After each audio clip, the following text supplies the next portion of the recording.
Hai Sobat Serasa, saatnya perempuan bersuara. Bersama saya Kinya, sebagai host mengucapkan selamat datang di program Podcast Rasa Rangkupan volume pertama.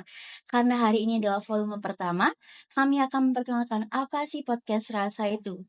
Podcast Rasa adalah wadah untuk menyampaikan aspirasi, kegelisahan, dan kecemasan, baik puan maupun tuan, baik yang berani bersuara maupun yang belum berani bersuara secara eksistensial, di mana Selasa dapat diartikan bahwa perempuan memiliki hak untuk bicara dan berpendapat. Nah, untuk mengawali podcast hari ini, saya bersama dua orang narasumber yang luar biasa, yaitu Ibu Silkania Swarizona SIP MIP dan Mas Fuad Bernardi Eskom MMT. Selamat pagi Mas Fuad dan Ibu Silkania. Ya, pagi Mbak. Pagi. Sebelum kita mulai obrolan ini, mari kita mengenal lebih dekat nih Ibu Silka dan Mas Fuad sendiri. Ibu Silka adalah dosen S1 Ilmu Politik dan Sosiologi di Universitas Negeri Surabaya hingga saat ini, dan juga menjadi news anchor dan news presenter di stasiun TV TVRI hingga saat ini ya Bu. Serta juga menjabat sebagai staf ahli Komisi 2 DPR RI. Wah, keren banget sih Ibu Silkania ini sendiri. Lalu Mas Fuad sendiri merupakan Ketua Karang Taruna se-Surabaya hingga sekarang ya Mas. Lalu yang kedua adalah lulusan S2 ITS dengan gelar Magister Manajemen Teknologi. Yang ketiga adalah Wakil Ketua KNPI Jawa Timur hingga sekarang. Yang keempat adalah pernah menjadi komisaris di beberapa perusahaan ya Mas. Dan juga pernah menjadi direktur utama di 2 perusahaan ya Mas. Dan juga terpilih menjadi anggota DPRD Jawa Timur.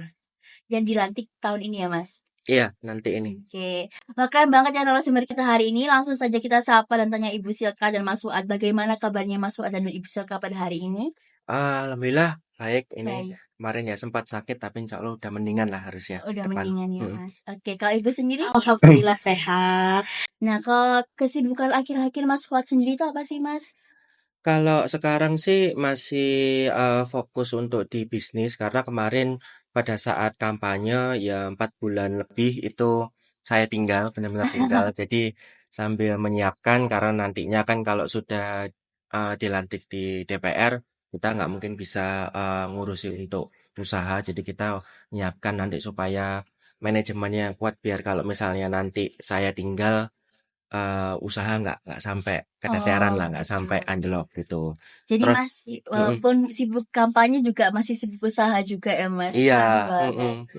karena kan memang basic awal saya kan memang awalnya dulunya memang pengusaha Oh gitu. gitu. Oke, lanjut kalau Ibu kesibukan akhir-akhirnya apa Ibu? Akhir-akhir ini ngajar aja, nih masih ngoreksi UAS. Kemudian siaran juga masih. Oke. Kalau misalnya di DPR RI sendiri Bu, gimana kesibukan akhir-akhir ini? Kebetulan sampai bulan ini kemarin terakhir baru pulang banget kemarin dari Jakarta kegiatan, jadi masih running aja seperti biasa karena belum masa reses ya, masih bulan depan, masih Juli. Jadi ya berkegiatan seperti biasa. Dengan sekarang kan di DPR RI banyak isu-isu yang sedang disorot ya Mas Wat, dan kita masih ngebahas itu. Ibu kok bisa di-spill Ada RUU penyiaran, revisi RUU TNI Polri, ada RUU Kementerian Negara. Nah, ini kan lagi menjadi sorotan semua dan kita masih bahas di DPR. Nah, tentunya gak usah lama-lama lagi nih, kita langsung ke topik utama kita, yaitu adalah eksistensi kepemimpinan perempuan pada ruang publik. Masih banyak orang zaman sekarang itu mempertahankan stereotip tentang perempuan itu kedudukannya di bawah laki-laki. Padahal perempuan itu, yang kita tahu eksistensinya itu sama dengan laki-laki seharusnya Bu dan Mas. Sederajat dan tidak ada pembeda di antaranya. Yang menjadi pembeda hanyalah gendernya saja. Nah, sekarang saya dan narasumber saya, yaitu Mas Fuad dan Ibu Silka, mau membahas untuk lebih lanjut tentang topik utama kita pada hari ini. Oke, langsung saja kita langsung pembahasan ke utama kita, yaitu tentang eksistensi perempuan di ruang publik nih. Nah, seperti yang kita tahu bahwa banyak yang berpendapat bahwa kedudukan laki-laki dan perempuan itu di bawah kedudukan perempuan itu di bawah laki-laki. Bagaimana sih pendapat Ibu dan Mas sendiri itu dari statement tadi? Siapa duluan? Sampai Bapak dulu. Mas Saya dulu. boleh. Ya, kalau menurut saya pribadi sebenarnya kedudukan antara laki dan perempuan itu sebenarnya itu setara begitu. Karena ya namanya setiap manusia itu sama lah. Apalagi kan di mata Allah, di mata Tuhan itu kan sama begitu.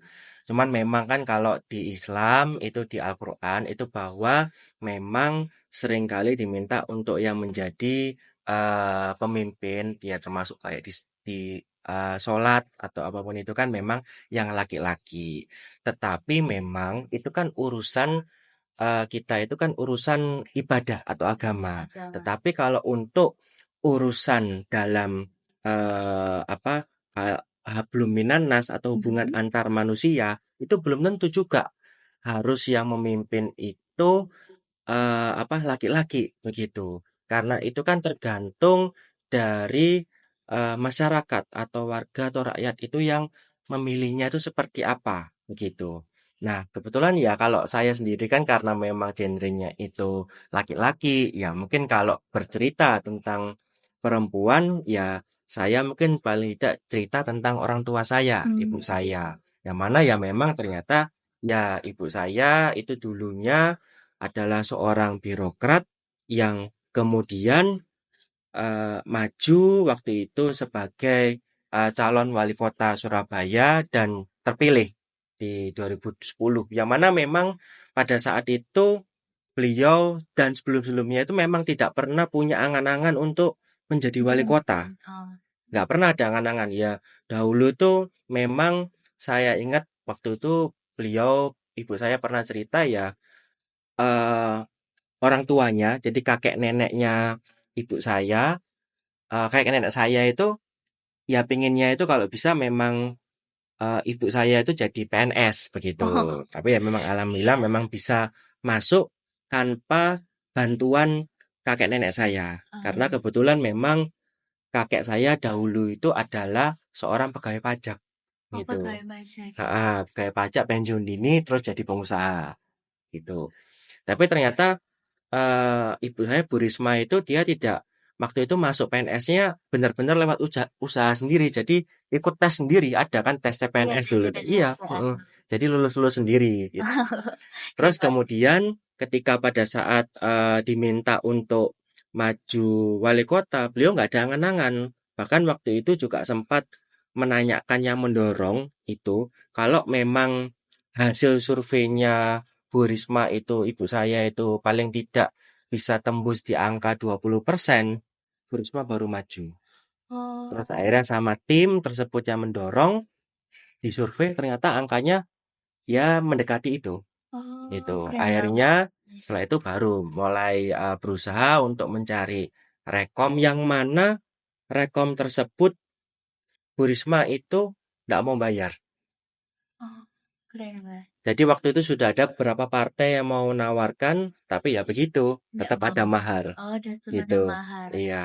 Dan ternyata waktu itu di tahun itu 2010 ya partai yang mau merekom Bu Risma tanpa mahar ya cuman PDI Perjuangan. Hmm.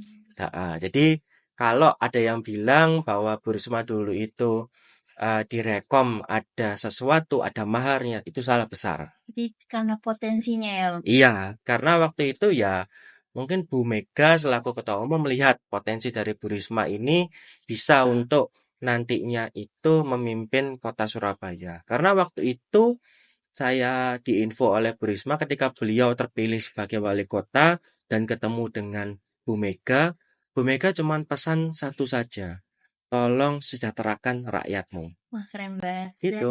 Mm-mm. bener ya, masyarakat Surabaya itu sejahtera hidupnya ya, Nah, Bu ya. iya. Jadi apa yang memang sudah dijanjikan, diprogramkan oleh Bu Risma baik di periode pertama maupun periode kedua, ya alhamdulillah bisa terlaksana dan bahkan mungkin sampai ya saat ini masyarakat masih merasakan efeknya, auranya, bahkan program-programnya maupun hasil-hasil kinerjanya itu masih bisa dirasakan oleh rakyat Surabaya begitu.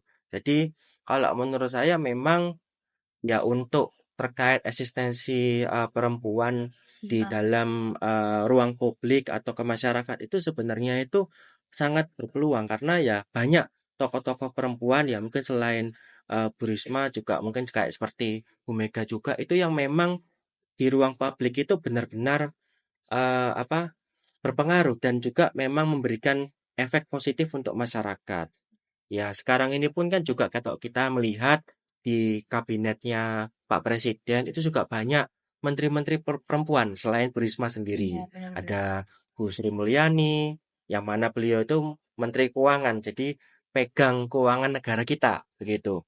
Ternyata kan juga, ya apa, berarti kan perempuan kan juga jago kalau di bidang keuangan ya. Iya, Ya, jago itu kan banget itu. Kak, keuangan. Terus kemudian ada juga Menteri Lingkungan Hidup, ya kan, Bu Iya. Siti Nurbaya. Itu kan perempuan juga. Ih, banyak Berarti kan kalau ngomong lingkungan hidup kan ya nggak harus tentang laki-laki, perempuan pun juga bisa. Iya, banyak. Gitu. Jadi memang kalau kita lihat ya secara gender ya sebenarnya eksistensi perempuan itu juga bagus dan memang positif. Kita lihat juga banyak bupati, wali kota, kepala daerah maupun gubernur itu juga dari perempuan dan juga banyak yang berhasil. Ya, seperti salah satunya kayak Bupati Banyuwangi, Mbak Ipu itu yang kebetulan memang juga dari kader PDI Perjuangan, ya beliau juga bisa meneruskan kinerja dari suaminya Mas Anas dan membuat Banyuwangi makin berkembang begitu. Oke, Mm-mm. makasih Mas. Jawabannya sangat menjawab sekali ya. Kalau Iya. dari Ibu sendiri gimana sih Bu pendapatnya sebagai dari sudut pandang perempuan sendiri gitu Bu? Apakah pernah merasakan direndahkan atau digimanakan Bu? Oke, soal eksistensi perempuan ya Iya, hari ini. Sebetulnya kita patut mengapresiasi juga karena sekarang eksistensi perempuan di ruang-ruang publik khususnya ini kan sudah semakin banyak. Kalau dulu bahkan mungkin sekarang masih terjadi perempuan masih sering di apa ya stigmanya adalah mereka hanya ada di ruang-ruang domestik, tapi nggak ada di ruang-ruang publik. Iya. Walaupun sekarang sudah mulai banyak. Iya, Tadi benar. Mas Fuad sampaikan menteri-menteri kita perempuan, kita juga pernah punya presiden perempuan, kemudian gubernur wali kota dan lain sebagainya banyak dari kalangan perempuan. Tapi sampai hari ini kita masih menghadapi glass ceiling kayak tantangan terhadap perempuan itu sendiri. Benar Bu. Termasuk kalau kita bicara dalam politik, kita punya kebijakan afirmasi 30% perempuan di parlemen. Bahkan sampai hari ini, sampai di pemilu 2024, 30% itu belum tercapai. Nah, artinya kan ini masih menjadi problem juga bahwa masih banyak perempuan yang belum sepenuhnya dia bisa diterima di ruang publik dalam konteks politik gitu ya. Sekarang kalau saya tidak salah kemarin di kisaran 21% untuk Itu apa 2024. Bu? 31. 30% jumlah dari total perempuan yang ada di Oh, di parlemen. parlemen. Jadi dari 580 anggota yang terpilih, Hanya 30. paling tidak kita tuh harus punya 30%, tapi hanya 21% hari ini. Dan di tahun-tahun sebelumnya, di periode-periode sebelumnya pun itu belum pernah tercapai 30%.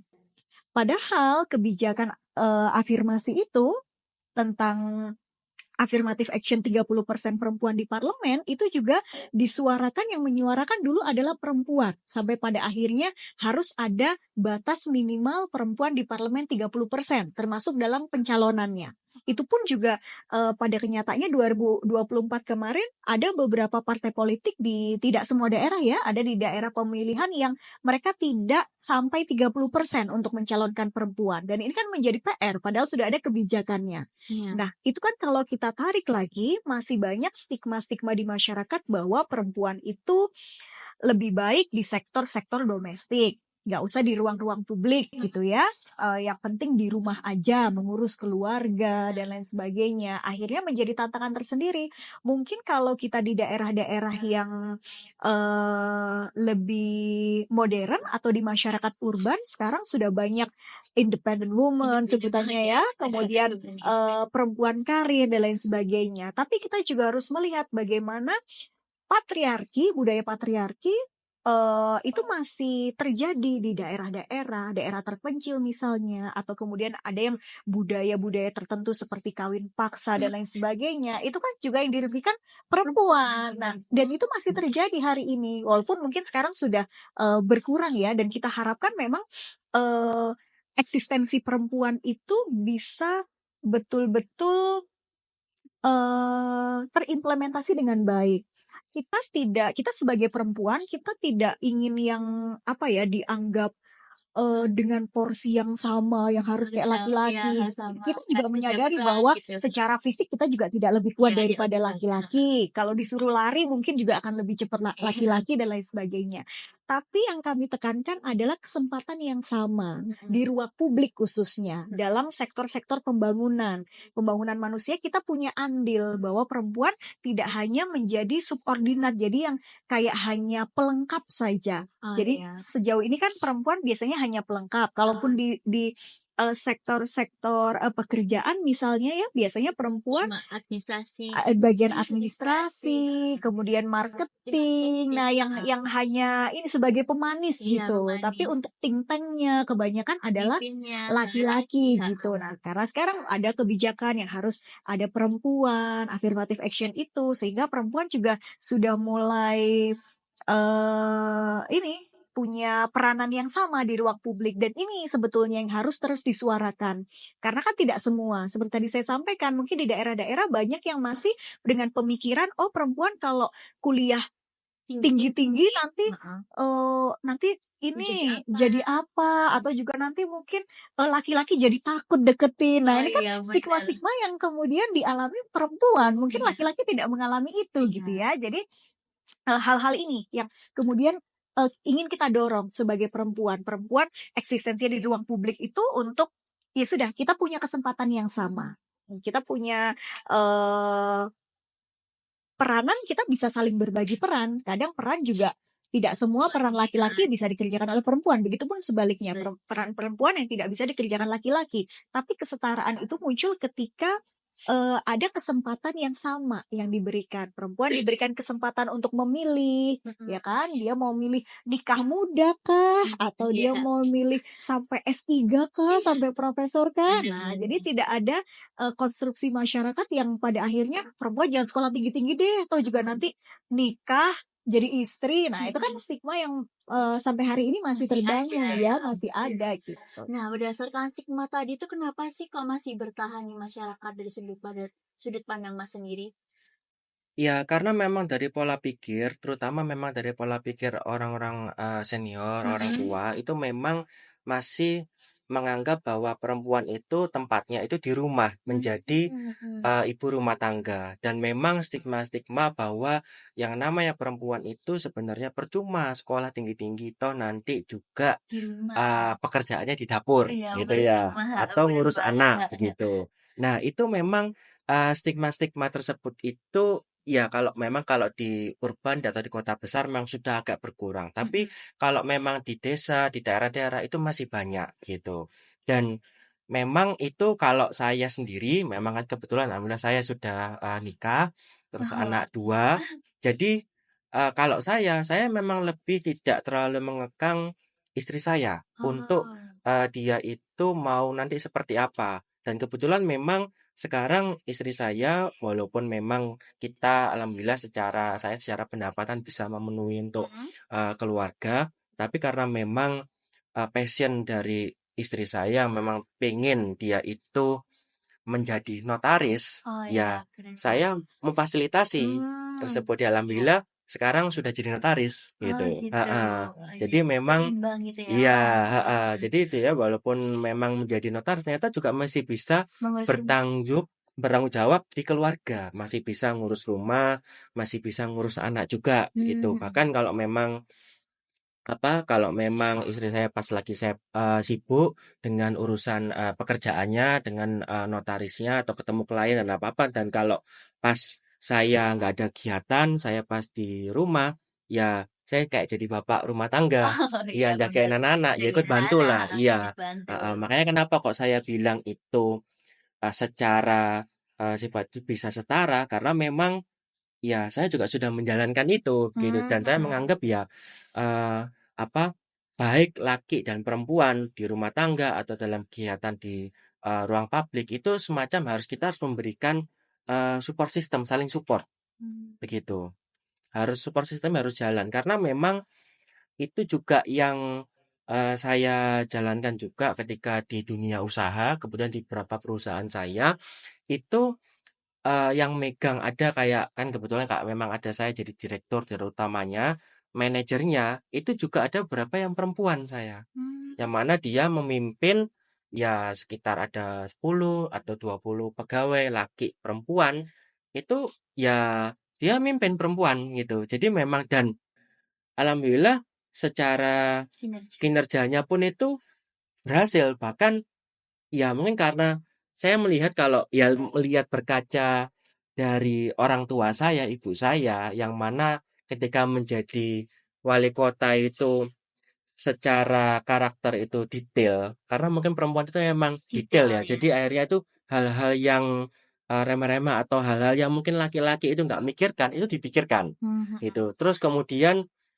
kalau misalnya ada yang nggak cocok itu langsung apa ya kalau ngomong itu nyerocos itu pokoknya Iya. diprotes gitu ya itu. Nah itu kalau di dunia usaha kalau menurut saya itu cocok gitu loh kalau untuk mentreatment karena kalau saya kadang itu laki itu kadang itu kan ada yang memang dia itu bisa sukanya marah-marah juga ada tapi kan juga ada yang memang dia itu pasif atau mungkin ya udahlah pokoknya jalanlah gini-gini aja udah gitu. Itu juga ada. Nah, itu kalau ngomong di dunia usaha kadang itu kan kurang Kurang cocok. relate. Iya, heeh. Nah, makanya kadang itu karena saya menempatkan itu posisi kayak kayak strategis kayak manajer apa-apa itu di perempuan karena saya melihat kinerjanya itu bisa untuk memimpin para staff-staff yang memang kadang itu perlu untuk Perlu. dilakukan treatment tersebut. Sambil juga dia itu karena yang namanya perempuan itu sukanya itu kadang itu bisa nampung curhatan, Oh iya iya. benar Mas. Itu akhirnya itu bisa menjalin komunikasi yang baik dengan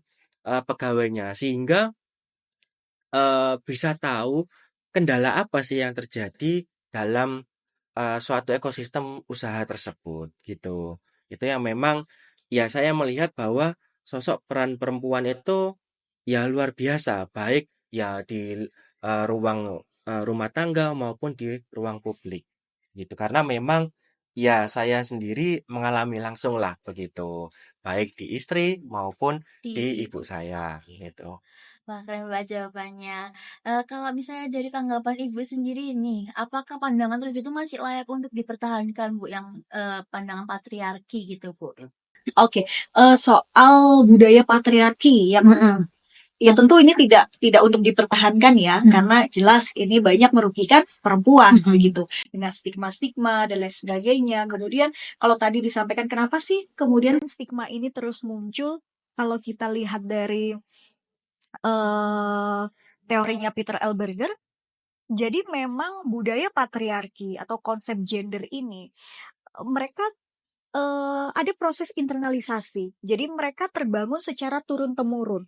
Contoh misalnya kayak keluarga di pondok pesantren misalnya, yang kecenderungan budaya patriarkinya lebih kuat. Jadi perempuan ya udah di ruang domestik aja gitu, atau justru tidak perlu sekolah formal pun nggak masalah gitu, biarkan laki-laki dan lain sebagainya. Akhirnya itu turun temurun dan ada proses internalisasi di sana yang menjadikan itu sesuatu yang diyakini, konstruksi sosial itu diyakini bahwa oh iya perempuan memang di rumah saja, perempuan memang mengerjakan pekerjaan-pekerjaan domestik, pekerjaan dapur begitu. Kemudian dari proses internalisasi ini, konstruksi sosial yang terbangun, akhirnya mereka membentuk proses eksternalisasi juga. Dari proses internalisasi dari berbagai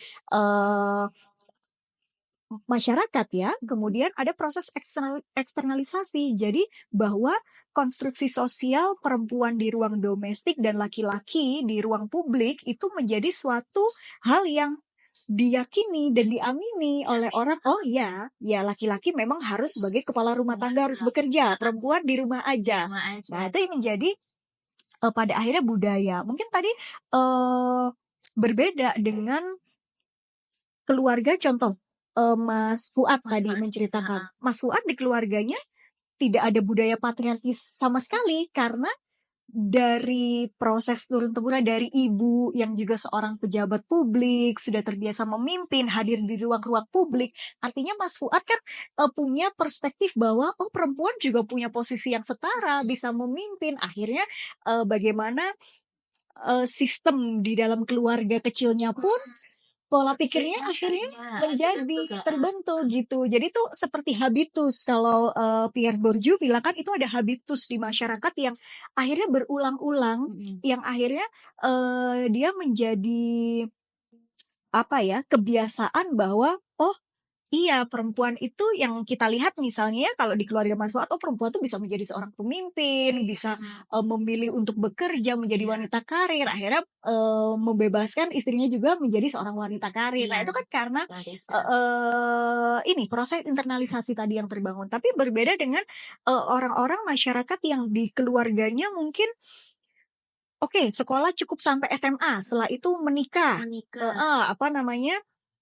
Menikah di usia muda gitu ya, kemudian ikut merantau suaminya. Nah, itu proses yang juga ada kan turun-temurun di beberapa daerah, mungkin di beberapa masyarakat suku yang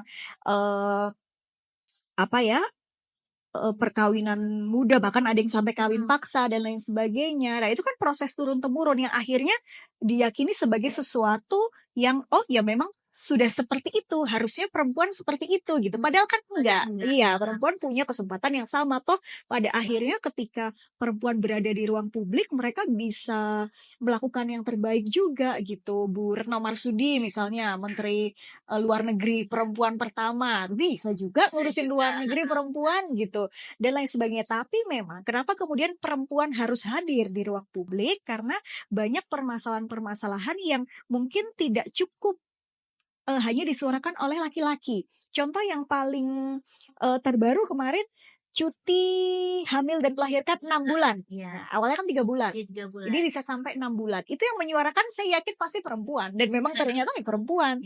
Karena perempuan yang mengalami gimana setelah melahirkan tuh ada baby blues, bagaimana anak itu paling gak harus ASI eksklusif 6 bulan gitu. Mungkin laki-laki tidak tahu tapi tidak sebegitunya ya Mas Fuad ya, bener ya. Jadi yang merasakan perempuan, termasuk kayak di luar negeri di Scandinavian country itu ada cuti menstruasi.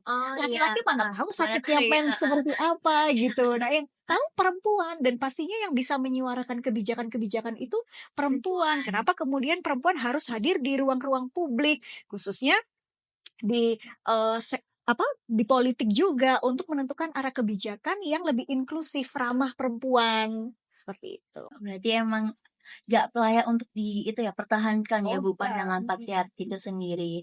Nah untuk selanjutnya ini saya ingin membahas dari sudut pandang kerjaan Ibu dan Mas sendiri, yaitu di bidang politik nih. Kalau di bidang politik itu apakah masih ada pandangan tersebut kayak perempuan itu di bawah laki-laki kedudukannya gitu? Dari Mas Fuad sendiri? Kalau menurut saya sih kalau di politik, kalau kita berbicara terkait kayak kota Surabaya kemarin, itu pandangan itu sudah benar-benar terkikis ya. Gitu. Karena tadi yang seperti saya sampaikan bahwa kalau berbicara bahwa apakah fisiknya perempuan itu lebih lemah daripada laki-laki. Kalau saya lihat ya ketika Bu Risma waktu menjabat wali kota, malah fisiknya itu laki-laki saja belum tentu bisa seperti itu.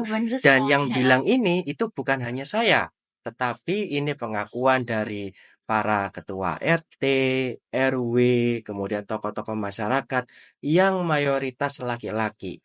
Dan mereka itu bilang, kalau saya jadi Bu Risma saja belum tentu saya bisa seperti Bu Risma. Padahal yang bilang itu siapa? Laki-laki. Itu.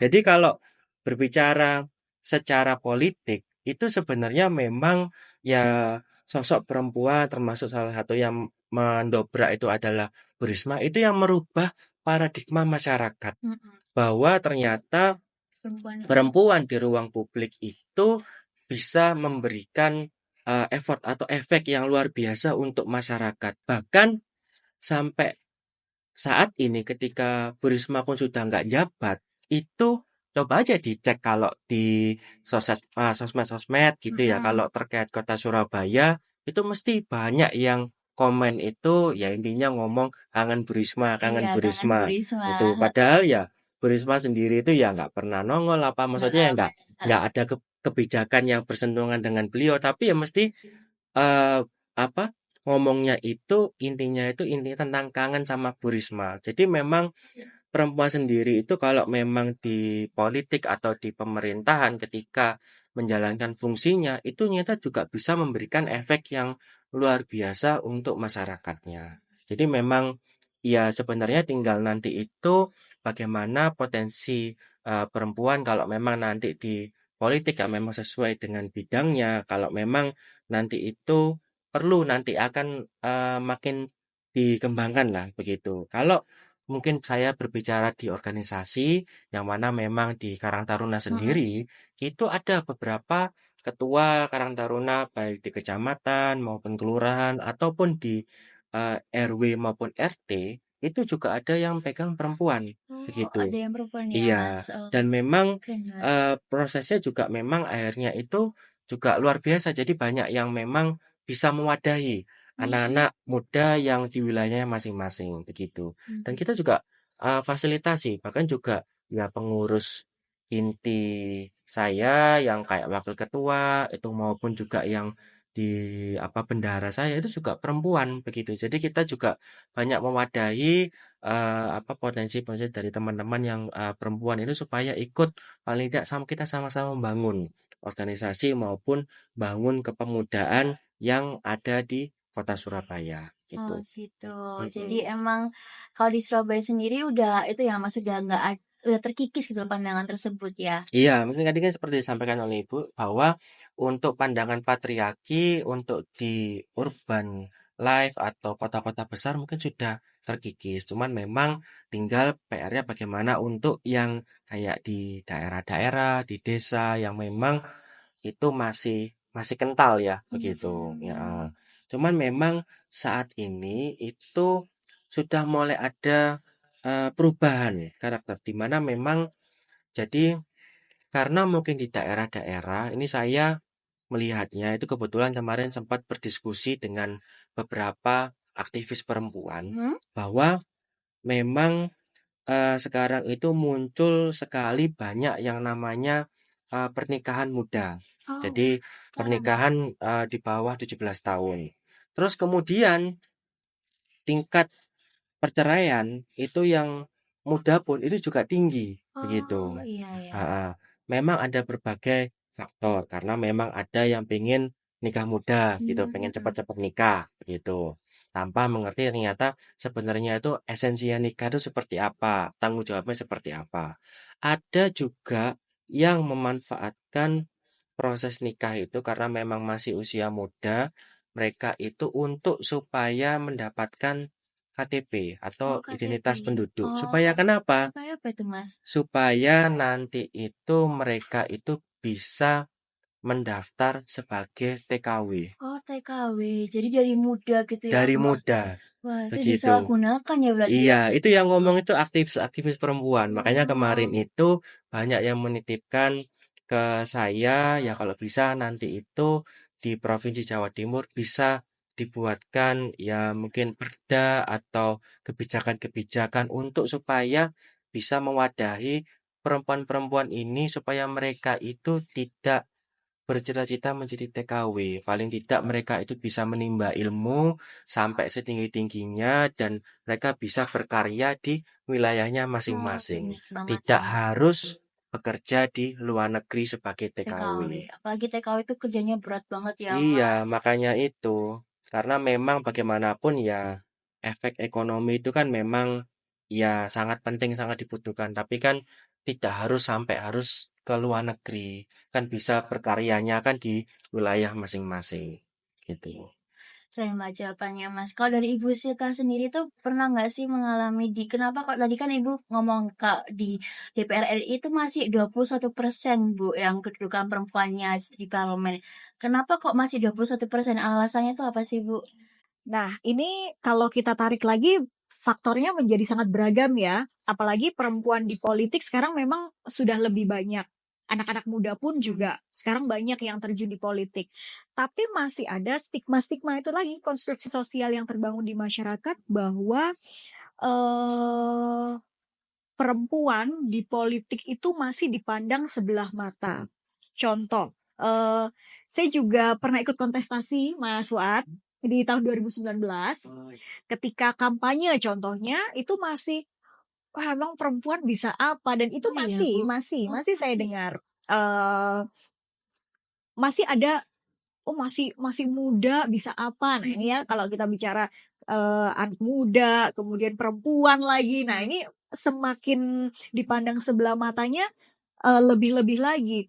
Nah, itu masih kerap kali terjadi. Contoh sederhana saja, ketika perempuan di politik atau berorganisasi lah. Ketika dia pulang malam aja dari rapat, kan biasanya sampai malam-malam. Iya, bener. Pulang malam aja kadang tetangganya, Ih, pulang ngapain? malam, perempuan Bener, gak Bu. bener nih. Nah, kayak gitu Iya, kan. Coba laki-laki pulang malam. iya Ya, udah saya rasa biarin. tidak ada obrolan-obrolan Iya, seperti itu. bener, Nah, Bu. Waktu rumah seharian itu malah ditanyain. iya. Iya. Nah, iya kan? Iya, Jadi apa bener, namanya? Bu.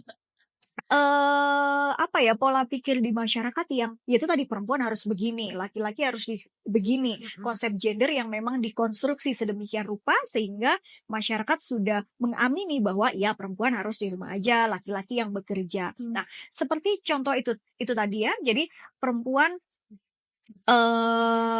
pulang malam dari rapat aja kadang Iya, masih diomongin. diomongkan. Kemudian pasti muncul perasaan secara psikologis, perempuan akan merasa gimana ya nanti saya kira-kira diterima nggak ya. Jadi kami perempuan itu juga merasa saya bisa diterima nggak ya, itu ada perasaan itu, dan saya yakin itu dialami oleh setiap perempuan ketika ingin terjun di ruang publik. Bisa diterima nggak ya, karena itu kenapa perempuan itu harus bekerja 2 kali lebih keras supaya lebih diakui. Kalau tadi Mas Fuad bercerita Bu Risma sosoknya sudah seperti ngalah-ngalahin laki-laki gitu ya, bahkan laki-laki sendiri yang mengatakan itu masyarakat, sehingga dari situ kita bisa lihat bahwa masyarakat baru menganggap perempuan itu hebat ketika dia bisa seperti laki-laki, ya bener, kan? bener. Jadi padahal Lebih ekspektasinya laki-laki. Nah, padahal ketika perempuan itu menjadi ya seorang perempuan yang tanpa harus seperti Tanpa harus laki-laki, laki-laki, itu ya kan mereka bisa. sudah luar biasa, dan mereka juga bisa diapresiasi dengan kesetaraan itu. Jadi tidak harus dia yang harus seperti laki-laki baru dia diakui begitu. Nah, ini yang menjadi tantangan kenapa perempuan mau masuk ke politik itu susah. Kemudian lagi soal modal sosial ya, termasuk di dalamnya juga politik itu berbiaya mahal, kita tahu. Perempuan apalagi dengan stigma yang perempuan jangan sekolah tinggi-tinggi, perempuan jangan karirnya jangan setinggi ini, jadi jangan terlalu ngejar uang dan lain sebagainya. Sedangkan ketika masuk di politik berkontestasi, contohnya harus punya modal finansial juga. Nah, gimana perempuan otomatis dia lebih terpinggirkan kan? Iya. Karena laki-laki tentu yang memegang porsi lebih banyak.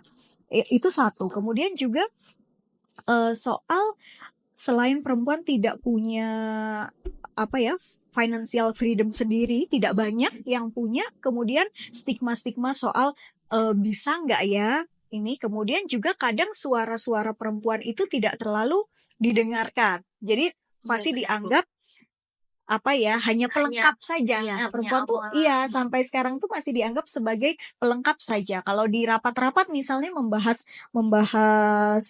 rancangan undang-undang tertentu, biasanya suara-suara perempuan tuh hanya ya sudah pelengkap saja, didengarkan, tapi tidak sepenuhnya kemudian bahkan terkadang masih sering tuh jadi biasanya kalau perempuan ngomong ini ya kayak dibecandain, ya kan? Kita masih sering tuh mendengarkan itu di ruang-ruang rapat misalnya. Kalau perempuan yang ngomong kayak kadang disepelekan atau mungkin juga dibuat bercanda gitu. Nah, ini itu masih terjadi sehingga perempuan takut gitu mau masuk. Kita ambil ini aja lah, contoh yang paling real di masyarakat ya. Hanya sekian persen perempuan di politik yang menjadi seorang pemimpin gitu, yang memang mereka lahir dari prosesnya sendiri. Seperti tadi contohnya Bu Risma, itu hanya sebagian kecil. Yang lainnya coba, pastikan istrinya siapa, anaknya siapa, keponakannya siapa. Rata-rata semua perempuan begitu yang di politik. Karena apa ya, memang harus ada modalnya. Iya, kita tidak punya akses sebesar laki-laki dengan perspektif gender itu tadi. Jadi baru dipandang ketika suaminya Suaminya siapa? siapa, baru dipandang ketika anaknya siapa. Coba kita gaungkan kesetaraan itu ya, ramah perempuan, bahwa kita memandang perempuan itu dengan lebih setara. Mungkin akan bermunculan Bu Risma yang lebih banyak, Iya sih, yang tidak hanya Tidak hanya- mendompleng nama ya, padahal kita sendiri bisa. bisa. Dan walaupun misalnya istri dari pejabat publik atau anak atau ponakan, ketika dia berada di ruang publik, mereka juga bisa membuktikan. Tapi kan bayang-bayang itu selalu muncul ya, selalu oh anaknya ini, oh halah anaknya ini, pantas aja jadi anaknya ini. Nah itu padahal ketika misalnya dia diberikan kesempatan, ya belum tentu nggak bisa, pasti bisa membuktikan sendiri juga.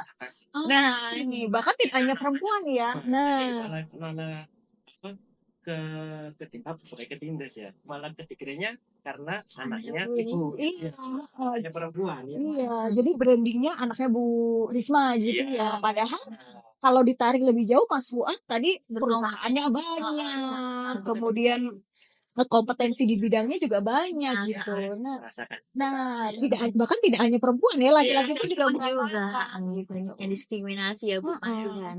Nah, kalau dari Ibu Silka sendiri, pernahkah Ibu kayak mempunyai pengalaman diremehkan atau dipersulit saat Ibu bersaing di dunia pekerjaan sendiri gitu Bu?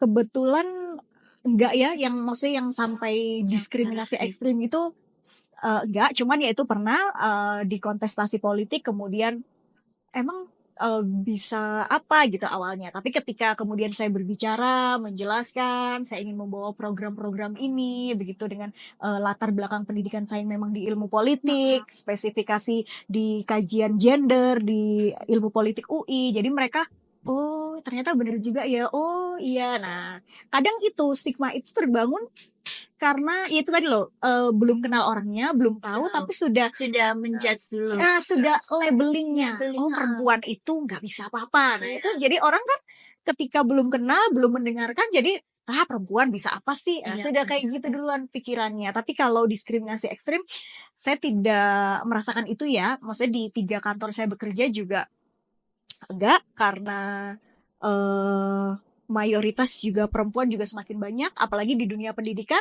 juga Bener. kebanyakan juga perempuan, Perempuan. dosen-dosen perempuan juga banyak. Ya, banyak. Jadi tidak ada diskriminasi, tapi saya masih tetap menjadi concern juga bahwa di daerah-daerah tertentu patriarki itu masih ada. Kalau dari Mas Fuad sendiri, apakah punya cerita dari pengalaman Ibu Mas ataupun perempuan lainnya ya, tentang diskriminasi perempuan gitu Mas? Apakah pernah dapat cerita gitu sebelumnya? Kalau ibu sendiri itu mungkin bukan diskriminasi ya, mungkin waktu kemarin, waktu yang pertama kali ketika maju wali kota, ya mungkin karena kan memang siapa sih ini kan basicnya juga PNS, bukan tokoh-tokoh yang memang sudah dikenal sama masyarakat, jadi sama kandidat yang lain ya mungkin dianggap remeh lah gitu. Malah ini ya ibu ya biasa aja lah, kalau orang ngomong itu ya nanti tulus lah, karena memang waktu itu ya memang tidak ada cerita menjadi wali kota, dan memang berangkatnya itu karena diminta, karena memang tim yang memang membawa itu ingin Surabaya itu ada keberlanjutan dan lebih baik begitu, intinya sih seperti itu gitu. Jadi memang kalau sampai yang diskriminasi yang parah sih saya masih belum pernah, cuman memang kalau dalam studi kasus misalnya kayak saya survei, ketemu dengan masyarakat atau berusaha ketemu dengan beberapa permasalahan sosial, ada memang perempuan itu dalam suatu keluarga, mereka itu ya semacam kayak apa ya, kalau bahasa ininya itu semacam kayak menjadi apa ya, jadi kayak mohon maaf ya, kayak seperti perang gitu. Terus seperti perang itu bagaimana? Karena dia harus menjadi ibu rumah tangga, tapi juga harus bekerja gitu. Sementara mohon maaf suaminya itu pengangguran gitu. Bahkan setiap penghasilannya itu sering diminta oleh suaminya gitu. Ada juga yang saya nemu juga seperti itu gitu. Karena memang saya nggak tahu kenapa kok suaminya itu nggak mau nyari pekerjaan atau gimana, tapi memang yang menjadi tulang punggung keluarganya itu ya isi perempuannya istrinya Perempuannya. gitu. Iya. Makanya kalau saya melihat itu ya, dan itu ternyuh sama yang luar biasa lah, karena memang menjadi ibu rumah tangga dan wanita karir pekerjaan apapun itu luar biasa, sangat luar biasa. Jadi ibu rumah tangga saja itu sudah luar biasa, karena saya tahu beratnya itu ketika Iya. kalau jadi bapak rumah tangga itu sangat berat gitu ya. Apalagi kalau jadi wanita karir ya, itu Iya. sangat luar biasa. Oke. Dan apa sih Bu upayanya kalau misalnya sudah kayak ada diskriminasi terhadap perempuan gitu Bu, dari Ibu sendiri maupun Ibu tuh bisa kasih saran ke perempuan lainnya gitu? Oke, kalau soal kebijakan, pemerintah sudah punya beberapa kebijakan ya, termasuk kebijakan afirmasi, kemudian beberapa kebijakan-kebijakan yang memang ramah perempuan. Tapi yang saya ingin tekankan dari perempuan itu sendiri. Jadi bagaimana kita jangan sampai terlena dengan pemikiran atau stigma-stigma itu yang dibangun, konstruksi sosial yang dibangun bahwa perempuan itu hanya cocoknya di ranah-ranah domestik, nggak di ranah-ranah publik, bahwa perempuan punya kesempatan yang sama, mereka punya pilihan yang sama, mau milih sekolah tinggi atau milih menikah atau bahkan ketika memilih keduanya pun itu juga tidak masalah gitu ya. Eh, karena sampai hari ini masih banyak yang perempuan pekerja yang juga punya keluarga, punya anak, pasti ditanya, oh kerja terus anaknya gimana? Ya, tapi pertanyaan itu tidak pernah dilontarkan ke laki-laki, selalu tumpuannya di perempuan kan. Gimana seakan-akan merawat anak itu hanya tugas seorang perempuan, padahal kan itu juga tugas laki-laki gitu. Perempuan ya melahirkan, menyusui, menstruasi kodratnya. Ketika merawat, mengganti popok anak ya laki-laki kan juga bisa.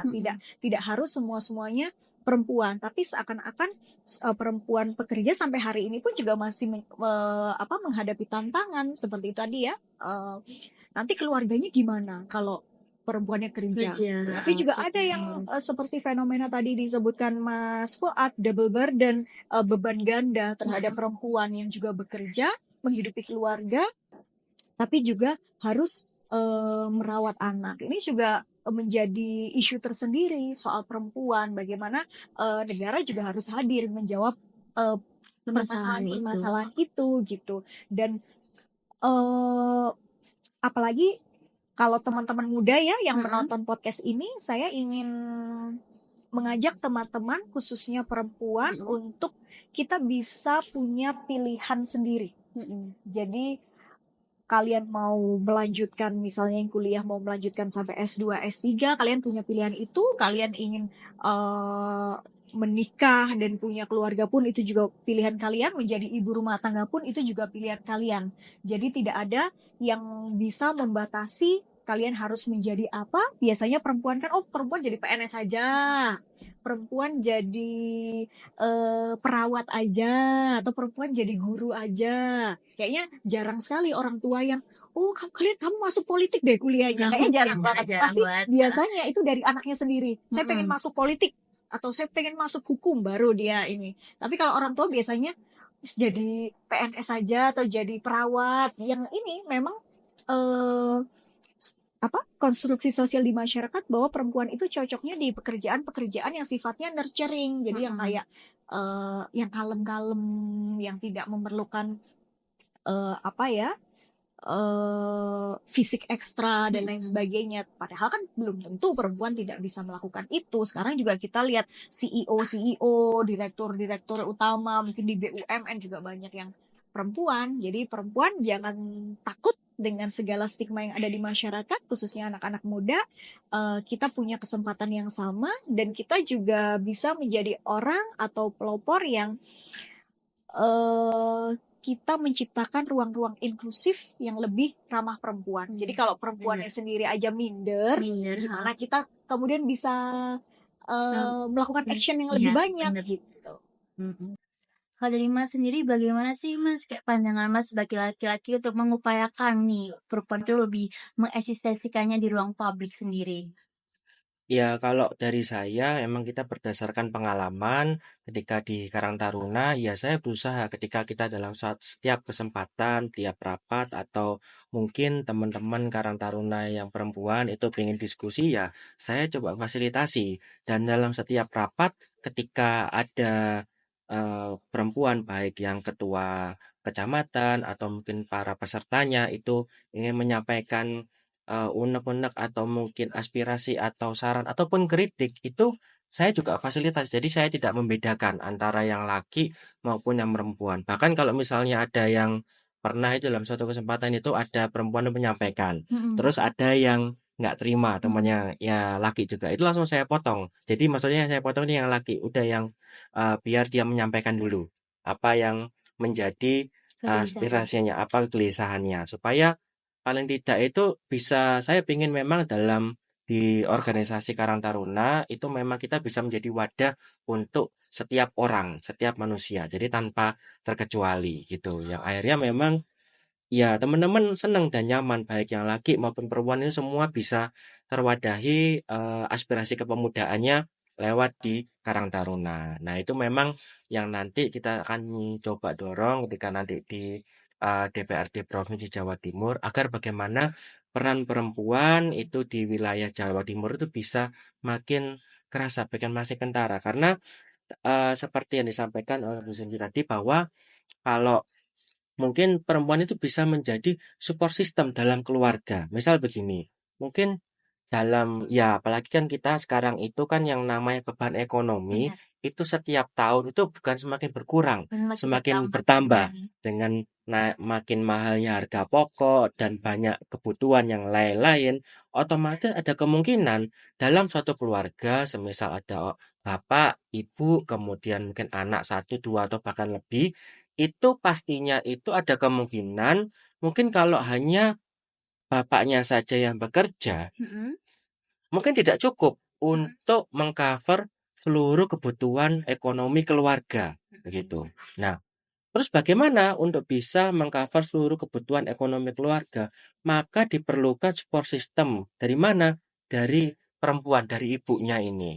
Nah, nanti yang kita dorong bisa seperti apa? Ya, kita bisa melakukan pemberdayaan ekonomi. Yang Hmm. mana mungkin perempuan itu ibunya itu tanpa mungkin harus meninggalkan rumahnya sambil Ah, bisa menjadi ibu rumah tangga, dia juga bisa menjadi mesin penggerak ekonomi untuk menambah ekonomi keluarganya. Nah, itu kan benar. program bisa macam-macam. Mungkin nanti bisa menjadi penjahit Mm-mm. atau mungkin bisa menjadi reseller untuk online kan juga bisa ya. Itu kan macam-macam lah.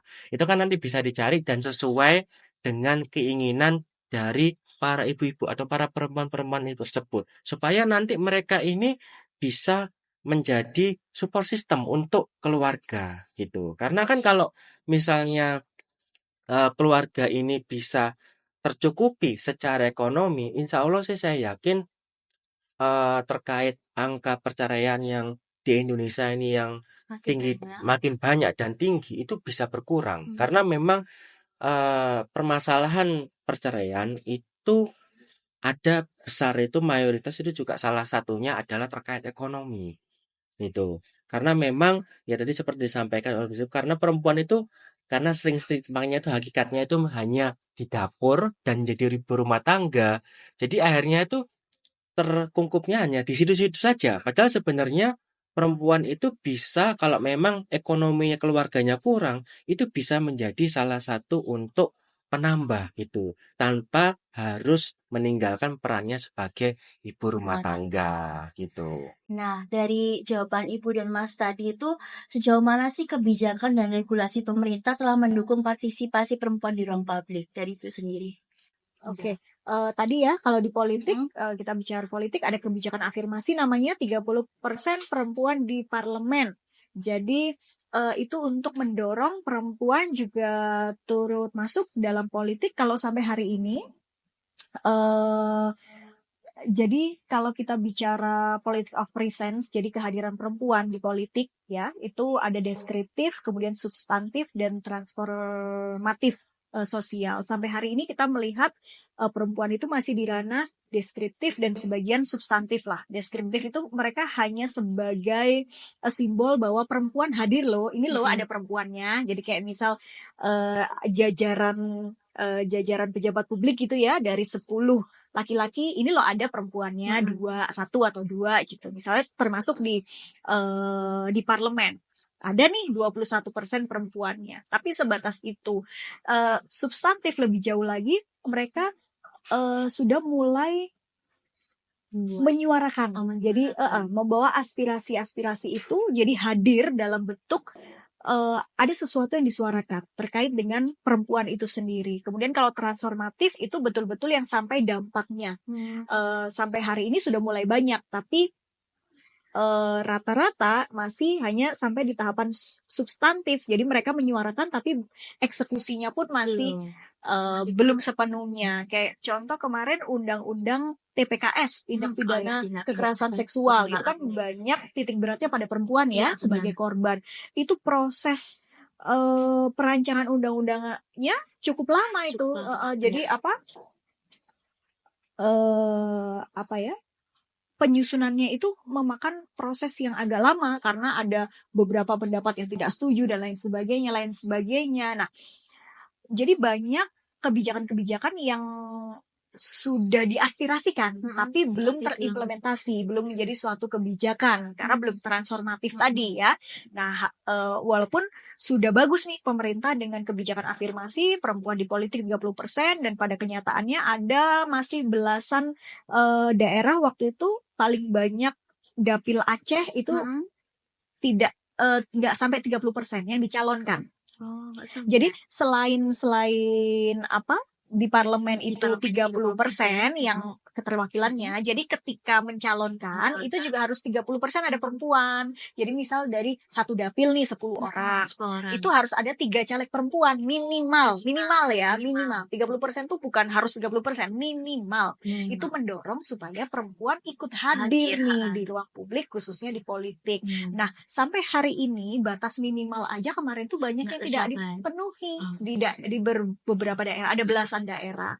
Dan ya terbukti juga keterwakilan perempuan yang terpilih itu juga nggak sampai 30% untuk RI ya. Kalau daerah-daerah saya nggak terlalu detail datanya untuk di DPRD provinsi maupun kabupaten kota, tapi di RI itu hanya kisaran 21%, bahkan 30% minimal aja belum mencapai gitu. Nah, termasuk dengan kebijakan-kebijakan lainnya. Sekarang sudah mulai bagus. Kemarin ada kebijakan cuti melahirkan 6 bulan. Itu sangat banyak juga diapresiasi oleh para ibu-ibu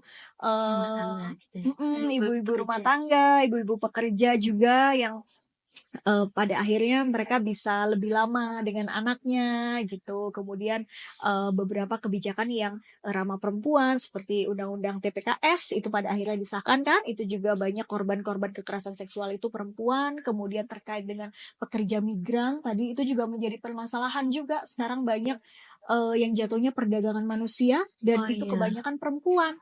Betul. Karena permasalahannya juga perempuan itu ini lagi karena stigma masyarakat, akhirnya perempuan itu bisa dibayar lebih murah untuk pekerjaannya. Kenapa kemudian pabrik-pabrik itu banyak pekerjanya perempuan justru? Itu karena apa? Sebetulnya sisi lainnya adalah karena perempuan bisa dibayar lebih rendah upahnya ya, gajinya itu dibandingkan dengan laki-laki untuk pekerjaan yang sama. Nah, ini juga menjadi PR. Kedepannya harus banyak kebijakan-kebijakan yang lebih ramah perempuan. Oke. Sebenarnya enggak juga kok Bu. Banyak juga yang pekerja yang perempuan itu yang mereka dibayarnya sampai UMR ya, betul. Nah, tapi kita melihat banyak di negara-negara berkembang untuk pabrik-pabrik besar itu kalau kita lihat di Kamboja misal, kemudian ini. Nah, jadi kita bicara ya perempuan dalam konteks konsep gender lebih luas bahwa perempuan itu masih subordinate sekali, dianggap lebih rendah dan upahnya pun juga lebih rendah, termasuk juga misalnya di posisi jabatan tinggi sekarang sudah mulai ini ya bagus karena terus disuarakan. Kalau dulu perempuan selalu pasti lebih sedikit dibandingkan dengan laki-laki Iya. dengan posisi yang sama. Contoh siapa ya waktu itu cerita paling legend, Oprah Winfrey, ya kan? Dia dengan kemampuan yang sama, dengan jabatan yang sama saat itu, tapi upah dia lebih Lebih rendah kecil. dibandingkan dengan laki-laki yang jabatannya sama. Seperti itu hal-hal yang sampai hari ini kita masih jadi PR apalagi di daerah-daerah terpencil ya, seperti itu. Nah, kalau dari Mas sendiri ini kan akan menjadi anggota DPRD nih. Apakah ada ini regulasi yang Mas mau bikin nih untuk perempuan ke depannya? Iya, jadi untuk terkait regulasi yang mana memang kemarin tadi yang seperti saya sampaikan, tadi memang ada suara dari para aktivis-aktivis perempuan tersebut yang tadi terkait pekerja migran, yang mana memang ini kondisinya banyak sekali terjadi di wilayah Jawa Timur, terutama memang di daerah-daerah, karena memang bagaimanapun keterbatasan ekonomi itu, ketimpangan itu memang sangat tinggi. Nah, ini memang akan menjadi PR dari DPRD Jawa Timur agar kita itu jangan berpandangan bahwa ketika pekerja migran ini mereka itu bekerja di luar negeri, kemudian mendatangkan devisa untuk negara, itu baik buat negara. Karena kenapa? Kalau kita bisa menyamaratakan ekonomi sampai di daerah-daerah, ya sebenarnya yang diuntungkan itu adalah juga negara juga sebetulnya. Karena kan kita kan juga negara sistemnya itu kan mengambilkan dari pajak itu, mulai Benar. pajak PPN, pajak makanan minuman dan lain-lain lah begitu. Dan kalau misalnya warga kita, terutama perempuan itu mereka tidak harus bekerja di luar negeri, mereka punya kegiatan atau usaha yang ada di daerah masing-masing, mereka juga bisa sambil mengurus keluarganya, terutama anak-anaknya. Karena kenapa, Mbak? Jadi ini ada beberapa kasus, beberapa masalah. Kebetulan memang saya juga sempat mengetahui ataupun sendiri Bu Risma yang tahu karena beliau ini kan sekarang juga Menteri Sosial ya, jadi ngurusi sosial lah se-Indonesia dan masalah-masalah sosial. Yang mana sekarang itu seringkali yang namanya kekerasan seksual yang ada di daerah-daerah itu seringkali muncul itu karena kenapa? Karena rata-rata ibunya atau istrinya itu mereka bekerja sebagai TKW atau pekerja migran dan kemudian meninggalkan suaminya, kemudian anak-anaknya yang mungkin ada yang usia SMP atau SMA atau bahkan mungkin sampai SD yang seringkali ada masalah-masalah, mohon maaf ya ini ya, itu sampai melakukan tindakan kekerasan seksual, Gitu. Ya. incest. Ya. Jadi Sering apa bapaknya ke anaknya atau bahkan mungkin ada pamannya atau bahkan mungkin kakeknya dengan bapaknya bareng itu juga ada seperti itu dan itu rata-rata terjadi karena memang yang perempuan atau istrinya itu bekerja di luar negeri sebagai pekerja migran. Nah ini makanya jadi PR sama kita karena bagaimanapun anak-anak ini baik laki atau perempuan mereka ini merupakan masa depan bangsa.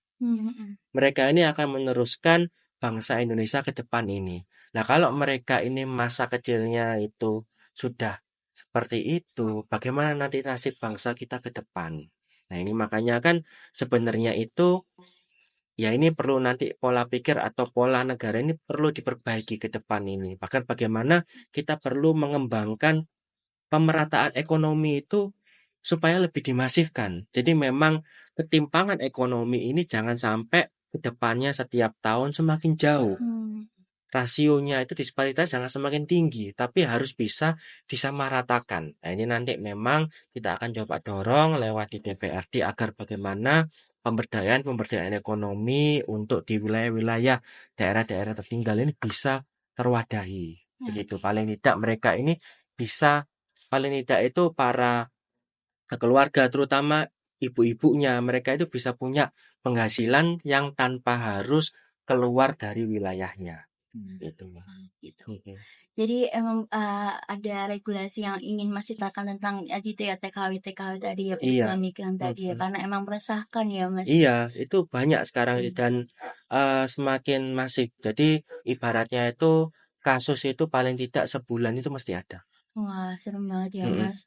Nah, dari ini pertanyaan terakhir nih, Mas. Berdasarkan jawaban Ibu dan Mas tadi dalam pelaksanaannya, apakah kaum perempuan itu layak menjadi pemimpin gitu, Mas? Kalau dari Mas sendiri. Kalau dari saya, Heeh. ya karena memang sekarang ini sudah banyak yang terbukti dan sudah berhasil dan sampai saat ini itu sampai dikangenin ya sebenarnya berarti ya layak ya. Layak ya. Ya karena memang ya kalau untuk urusan memimpin atau hablum minannas atau hubungan dengan antar manusia itu kan itu manusia antara kita, antara saya dengan Mbak, dengan Mm-mm. Ibu, dengan yang lain itu kan. Jadi kan itu kan tergantung persepsi kita, cocoknya dengan siapa dan itu tidak memandang gender. Mm-mm. Siapapun asal memang secara kinerja, secara kemampuan dan karakter itu bisa untuk memimpin, ya bisa saja. Karena kan sudah terbukti di wilayah kita dulu Kota Surabaya dipimpin pemimpinnya perempuan. Kemudian di provinsi gubernurnya terakhir ini juga perempuan. Ya. Gitu, ya kan? Jadi Iya. kan memang sudah terbukti lah, sudah Layak. pernah. Heeh. Iya, gitu. Kalau dari Ibu sendiri berarti itu ya berpendapat sudah layak apa belum perempuan jadi Layak. layak. Pastinya layak. Berarti Asalkan kita diberikan kesempatan yang sama. Karena perempuan tuh sangat layak menjadi pemimpin. Dan sudah terbukti tadi disampaikan juga ya, kita banyak punya pemimpin-pemimpin perempuan. Nah, udah dari pertanyaan terakhir nih. Jadi intinya perempuan tuh layak untuk menjadi pemimpin di ruang publik, tapi kesempatannya saja yang diperbanyak ya Ibu dan Mas. Nah, selanjutnya kita tuh akan bermain games nih. Stay tune, jangan sampai kemana-mana ya.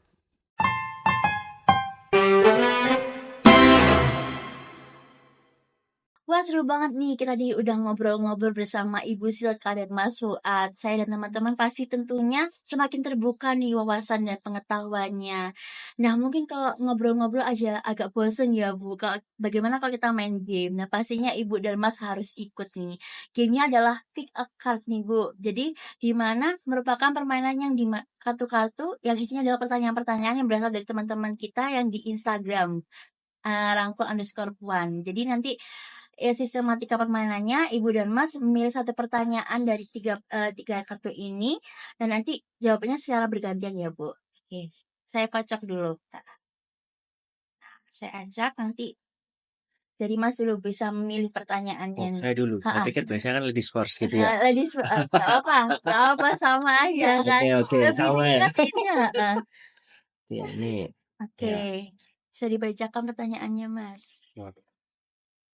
Dorongan apa aja sih yang membuat seorang perempuan bercita-cita menjadi pemimpin?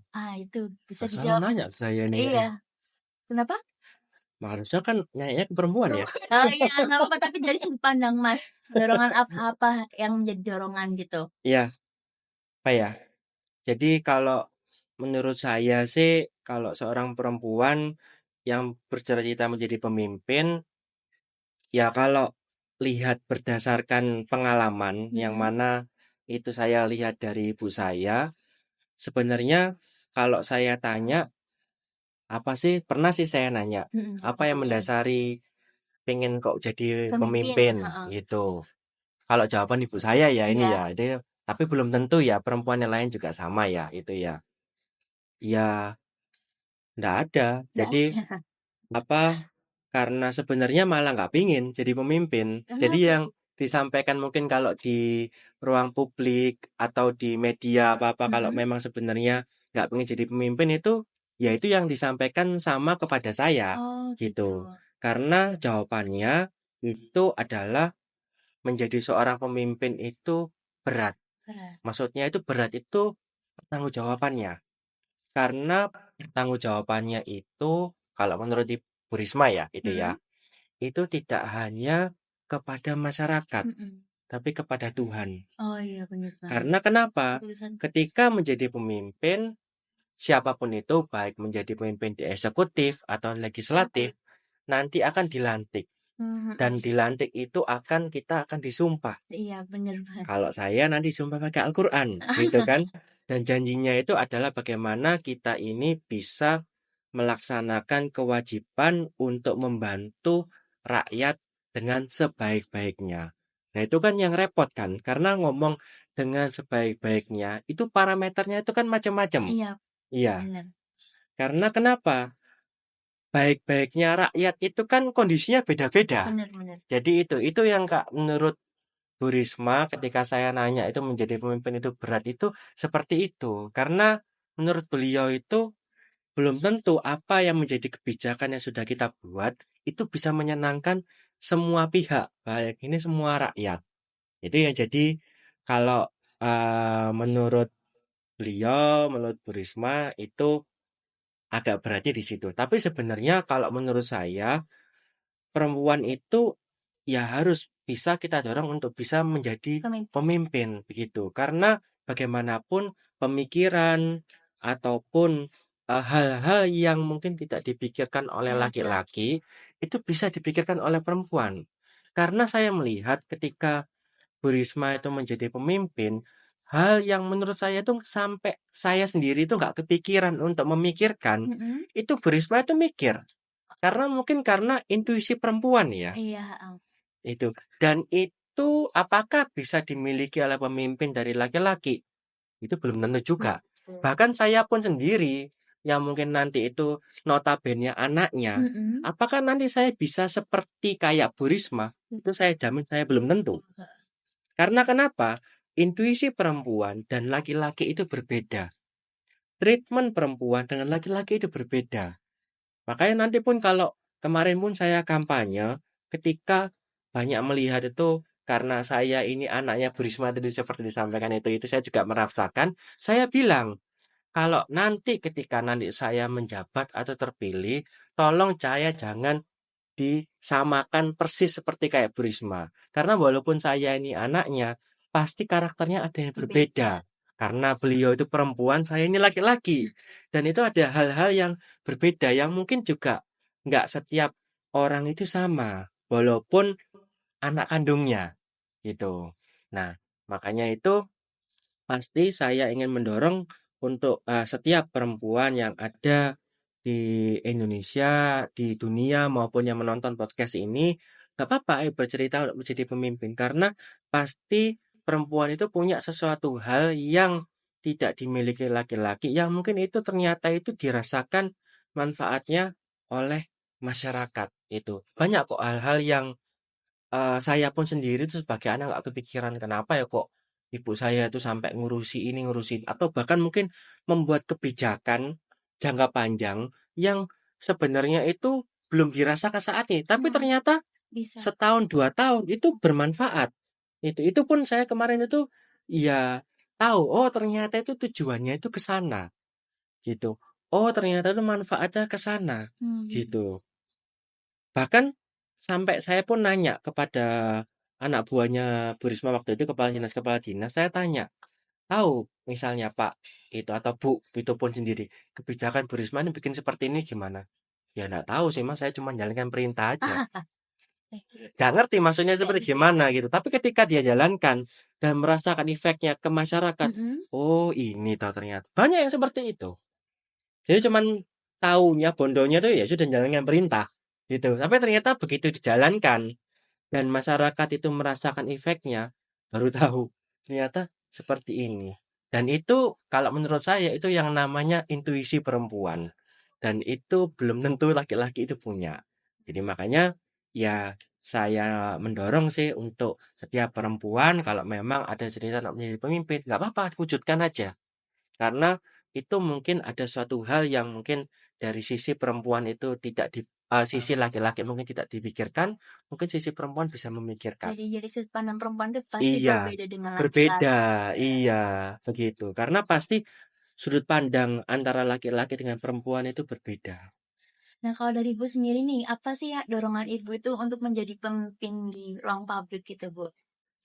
Kalau kami perempuan mostly biasanya memang berangkat dari keresahan keresahan untuk menyuarakan suara perempuan. Jadi kebijakan-kebijakan yang tidak ramah perempuan yang pada akhirnya perempuan harus hadir di situ. Kalau menjadi seorang pemimpin kan kita lebih punya ini ya otoritas power punya legitimasi untuk mewujudkan itu secara real gitu, tidak hanya mungkin menyuarakan tapi bisa langsung eksekusi.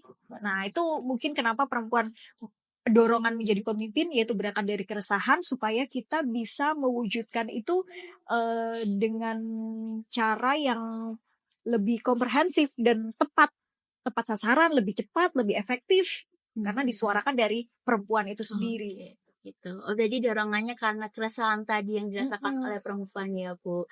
Nah, boleh Ibu Silka pilih satu pertanyaan lagi? Ini, Bu. Nah, Bisa langsung dibacakan, Bu. agak panjang ini. Iya, agak panjang. Keberadaan perempuan di desa sepertinya agak sulit untuk berkarya, ditambah lagi dengan adanya hambatan dari tradisi yang berlaku. Bagaimana caranya para perempuan tersebut dapat tetap bekerja dan berkontribusi walaupun menghadapi hambatan situasi tersebut? Nah, ini tadi seperti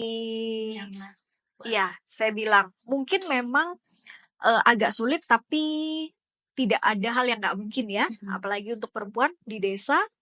Karena habitus masyarakat desa, ya biasanya perempuan hanya sampai mengenyam pendidikan formal, mungkin sampai SMA, mungkin juga banyak daerah-daerah yang bahkan wilayahnya nggak ada SMA-nya, mereka harus merantau keluar kota, sedangkan merantau juga butuh biaya, keluarga mungkin secara ekonomi tidak bisa memenuhi, kemudian sehingga anak-anak perempuan pada akhirnya terjebak di ya sudah selepas SMP mungkin menikah saja atau bekerja saja. Bekerja pun juga ruang lingkupnya nggak bisa luas.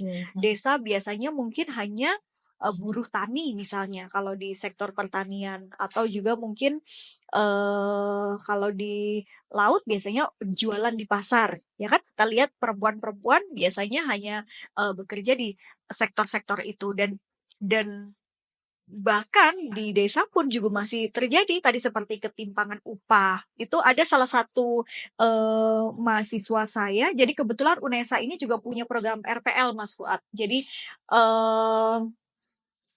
mengakomodir perangkat-perangkat desa di Bojonegoro untuk bisa melanjutkan S1-nya dengan waktu tempuh yang lebih singkat, 2 tahun, dan pengalaman kerja sebagai perangkat desa itu bisa kepala desa, bisa sekdes, segala macam, itu dikonversi menjadi SKS penilaian. Betul. Jadi kayak kami di sosiologi, jadi mereka ada mata kuliah yang atau pekerjaan mereka sebagai kepala desa itu ada yang cocok dengan mata kuliah tertentu, bisa masuk di sosiologi gitu misalnya. Itu ada yang membuat penelitian dan memang berangkat dari keresahan mereka sendiri, perempuan melihat di daerahnya banyak buruh tani yang upahnya itu pasti lebih rendah dari laki-laki. Jadi pasti ada selisih lah, entah berapa puluh ribu selisihnya, tapi selalu ada selisih gitu, selalu ada perbedaan gap antara perempuan dan laki-laki di kalangan buruh tani. Mungkin memang perempuan tidak bisa bekerja sekuat laki-laki ya, kalau fisik misalnya harus bertani dan lain sebagainya, tapi ya ketimpangan itu memang terjadi, dan double burden itu, beban ganda itu dihadapi perempuan. Jadi yang kita dorong ini kan ketika misalnya perempuan bekerja itu memang karena mereka memilih untuk bekerja dan juga punya rumah tangga misalnya, bukan karena mereka tidak punya pilihan yang harus akhirnya mereka harus terseok-seok gitu ya, harus ya punya beban ganda itu tadi. Jadi yang kita dorong kesetaraan itu supaya kita juga punya pilihan, bukan pada akhirnya kita terjebak di situasi yang kita nggak punya pilihan. Kita udah ya harus kerja dengan gaji yang mungkin tidak ini, karena itu ya tadi tuh seperti kayak pekerja migran, kemudian yang terjebak pada perdagangan manusia itu terpaksa jadi orang-orang yang tidak punya pilihan. Nah, yang kita dorong ini perempuan untuk punya pilihan. Dia bisa memilih mau kerja, mau hanya mengurus rumah tangga, atau inilah kayak gitu ya. Jadi di perempuan-perempuan desa dengan berbagai tradisi yang berlaku, kemudian pernikahan dini, sekarang kan pemerintah juga hadir dengan kebijakan minimal 19 tahun. Jadi kalau kurang dari itu sudah dianggap ilegal. Nah, ini kan juga pemerintah sudah berusaha hadir ya. Jadi untuk mengurangi angka pernikahan dini di daerah-daerah itu sekarang masih banyak di Jawa Barat, kemudian di NTT, NTB itu juga masih banyak terjadi. Nah, negara hadir di sini. Jadi perempuan yang di desa sekalipun, kita dengan kecanggihan teknologi sekarang, kita jangan hanya eh, terbatas di mungkin zona nyaman, kita harus bisa mengembangkan potensi yang kita punya, jangan minder, jangan merasa rendah diri, jangan merasa inferior ya, merasa aduh kayaknya saya nggak Nggak mampu bisa. nih, saya nggak punya uang nih, saya nggak punya ini. Realistis iya ketika melihat suatu kondisi tertentu, tapi paling tidak kita punya semangat itu. Ketika kita punya semangat, insya Allah pasti semuanya ada jalan. Dan untuk para perempuan-perempuan di luar sana mungkin yang terjebak pada suatu kondisi tertentu yang tidak bisa memilih, jadi tetap semangat, dengan terus meng-upgrade diri. Upgrade itu nggak hanya dengan pendidikan formal, misalnya di informal pun kita sekarang bisa dengan berbagai cara untuk mengembangkan potensi yang kita miliki ya, soft skill-nya. Jadi walaupun mungkin nggak bisa kuliah tinggi, kita bisa kejar di soft skill-nya. Apalagi sekarang banyak beasiswa ya. Nah, itu kan juga diberikan kesempatan seluas-luasnya untuk teman-teman yang mungkin dalam kondisi tertentu supaya aksesnya lebih mudah. Iya. Jadi jangan patah semangat untuk para perempuan dimanapun. Oke, kalau dari Mas sendiri ada nggak apa tadi Ibu pertanyaannya? Ini Mas. Iya, dari perempuan di desa perempuan di bagaimana? desa. Perempuan di desa. Ya sebenarnya itu kalau ya tadi seperti sampaikan itu bahwa tidak ada yang tidak mungkin di dunia Mm-mm. ini. Yang mana memang setiap perempuan yang ada di dunia ini, terutama memang kalau yang sering sekarang menjadi masalah di Indonesia yang di desa-desa, itu sebenarnya juga punya peluang yang sama Mm-mm. dengan mungkin perempuan-perempuan yang di kota. Ya kebetulan kayak contoh paling gampang sih saya sudah pernah jalankan, istri saya sebenarnya juga dari desa, dari Oh, Lamongan gitu. gitu. Dan dia juga punya temannya itu juga ya dari Lamongan di desa juga, perempuan juga, ya memang awalnya dia itu pekerja ya kayak di pabrik Oh, di begitu. pabrik.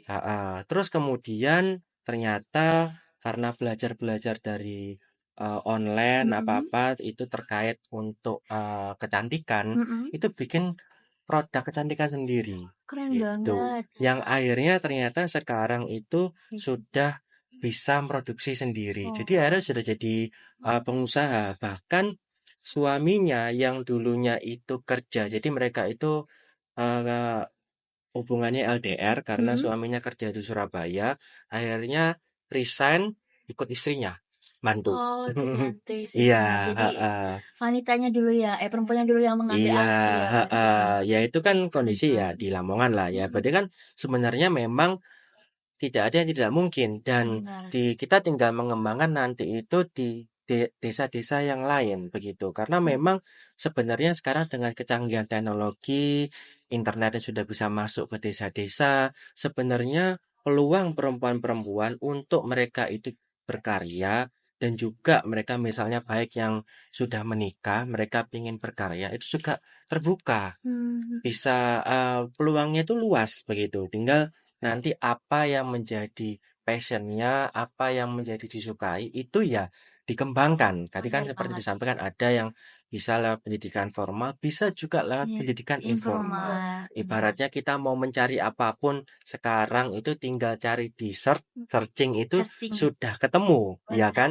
Apapun itu. Ya itu kan tinggal kita mau belajar atau tidak gitu. Nah, itu makanya saya berharap untuk perempuan di semua ya di wilayah manapun, terutama memang di desa-desa yang mungkin memang kalau karakteristiknya masih lama zaman-zaman dulu atau patriarkistik, ya memang saya mendorong untuk agar bisa tetap ya sambil berusaha untuk merubah sistemnya juga tetap untuk mengupgrade dirinya gitu. Karena kan walaupun se apa ya masih karakternya masih lama-lama apa-apa, tapi kan sekarang itu walaupun ibu rumah tangga dimanapun itu di desa apapun itu kan juga pasti yang namanya HP kan juga pegang. Iya sih. Karena kan Udah sekarang itu HP itu sudah apa ya kebutuhan. kebutuhan begitu. Dan dengan kita pegang HP itu kan sebagai sarana informasi kita gitu